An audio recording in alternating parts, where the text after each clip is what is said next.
Hello আসসালামু আলাইকুম। আমি ফারজান ইসলাম রিমি চলে আসলাম খুব সুন্দর একটা ভিডিও নিয়ে। বাজারে গিয়েছিলাম, মারাত্মক গরম। এই যে একটা পাতিল নিয়ে আসলাম। আমার কিন্তু আগেও এই ননস্টিক অনেকগুলো পাতিল আছে। এই পাতিলটা ভালো লাগলো, বিশেষ করে এই ঢাকনাটার জন্য এই পাতিলটা নিয়ে আসলাম। অনেক সুন্দর লাগছে।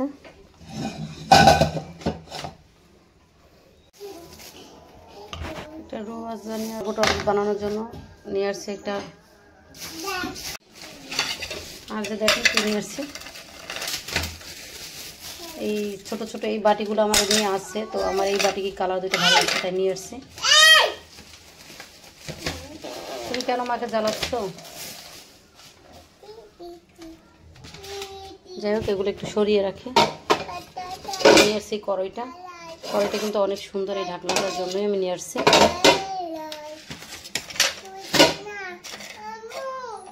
হ্যাঁ দেখি আম্মা, হ্যাঁ ওইদিকে একটু সর, বাইরে যে গরম। আর নিয়ে আসছি কিছু কলা।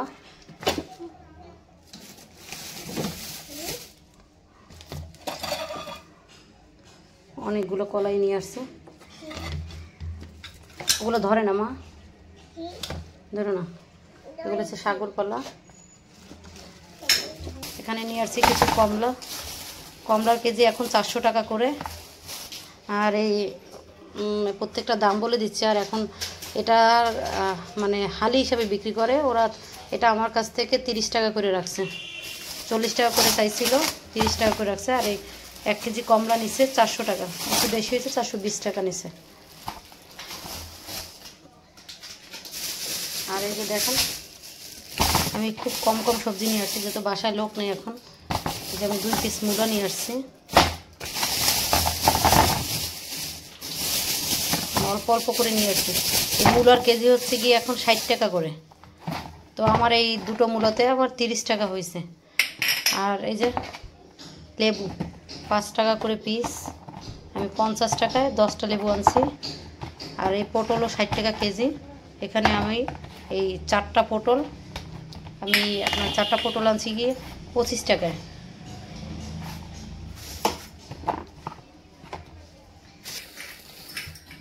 আর আনছি দুই পিস কাঁকরোল। এই 2 পিস কাঁকরোলের দাম নিচ্ছে ভাই আমার থেকে 30 টাকা। চিন্তা করেন, 80 টাকা কেজি, সরি 120 টাকা কেজি। আমার এই দুইটা আমার 40 টাকা পড়ছে। এই দেখে এই এক মোটা বরবটি নিচ্ছে 30 টাকা। আর তুমি একটু বেশি দিচ্ছি। আমি আসছি এগুলো কি করলা নিয়ে আসছি। তারপর বেগুন আনছি 1 পিসি খিচুড়ি খাওয়ার জন্য। আর টমেটো আনছি।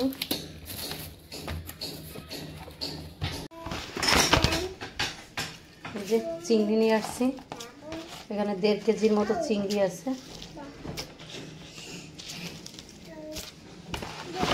চিংড়ি রাখছে আমার থেকে ওরা 600 টাকা করে কেজি।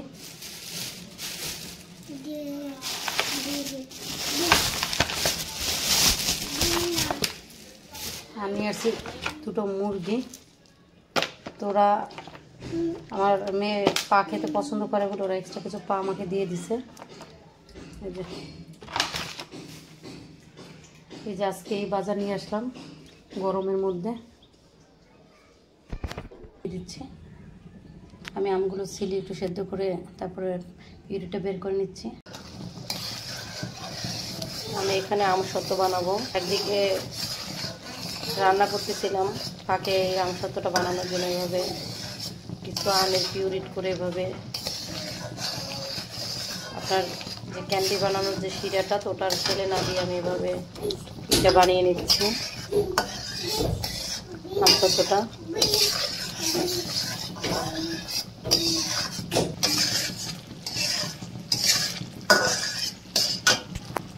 দেখেন জাল করতে করতে এরকম একটা কালার চলে আসছে। এখন এটা আমি নামিয়ে একটু ঠান্ডা করে নিচ্ছি। এখন দিয়ে দিচ্ছি আমি এরকম একটু সরিষার তেল প্লেটে। খুব সুন্দর এটা উঠে আসবে, সরিষার তেল দিলে খুব সুন্দর একটা ঘ্রাণ আসে দেখে। এখন আমি একটা দিয়ে দিচ্ছি।